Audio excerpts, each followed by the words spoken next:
If you were to randomly ask 10 people whether making decisions would deplete their willpower and make them vulnerable to temptation, most of them would probably say no, or at the least, not that they know of.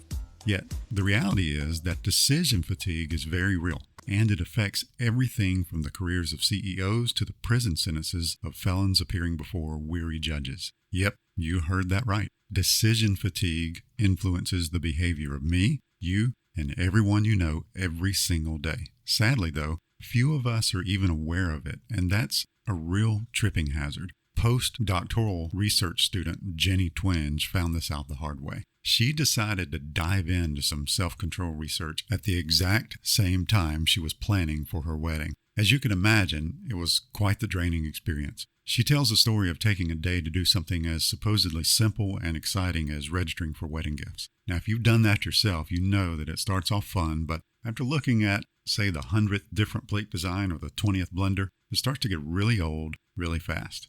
By the end of the evening, Twenge told her research colleagues, quote, "You could have talked me into anything," end quote. That's when she had her own aha moment and realized that the experience of having your willpower depleted must be something like the way she felt that evening. And she was right. Research revealed that when two groups of people were given a difficult task or assignment, the group who was first required to make a long series of decisions gave up significantly sooner than the control groups who weren't required to make any decisions at all. In other words, making all those choices had apparently spent their willpower, and the effect showed up again and again in other decision-making exercises. Again and again, the decision-making took a toll on people. Compared with non-deciders, the deciders always seemed to give up sooner. So, to return to our story about Jenny Twenge and her registry shopping, it turns out that when you shop till you drop, your willpower drops too. Of course, that's just the big picture.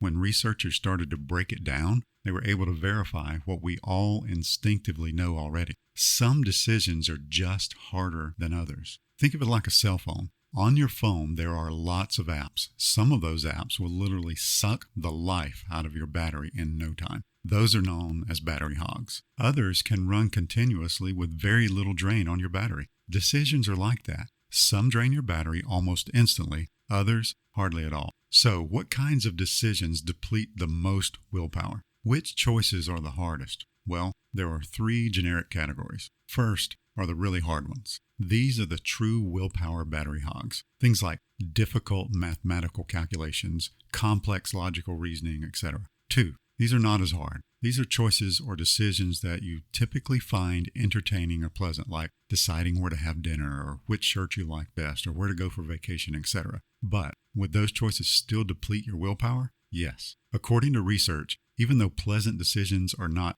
as depleting in the long run, there seems to be no such thing as a free choice when it comes to making a decision for yourself. Eventually, even too many pleasant choices will also deplete your willpower battery. 3. Those are the easiest ones. When you don't really have a vested interest in the outcome, when you don't really care about the choices themselves, they're a whole lot easier to make and a whole lot less draining. So, caring about the outcome makes all the difference. If you don't care, very little willpower battery is used up. If you really care, it's extremely draining. Oh, and to make matters worse, the link between willpower and decision-making seems to be practically unbreakable. In one direction, decision-making depletes your willpower. In the opposite direction, a lack of willpower means you're less able to make decisions. It's a vicious cycle. So if your work requires you to make hard decisions all day long, at some point you're going to be depleted and start looking for ways to conserve energy. You look for the easiest and safest option,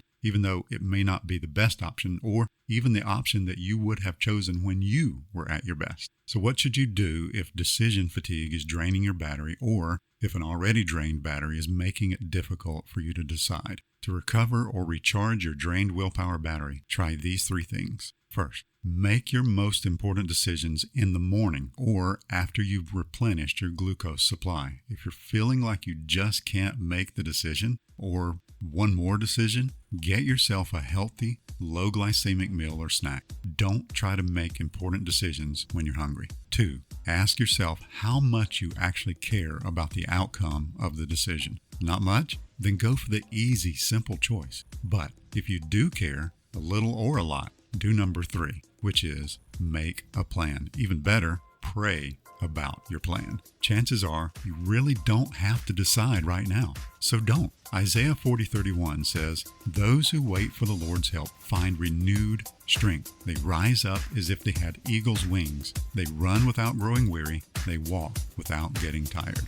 Don't let decision fatigue or a drained willpower battery become a tripping hazard in your life. Keep your brain well fed, pay attention to which decisions matter most to you, and wait on the Lord for renewed strength and an inspired plan. If you do this, you're much more likely to beat decision fatigue and stick the landing.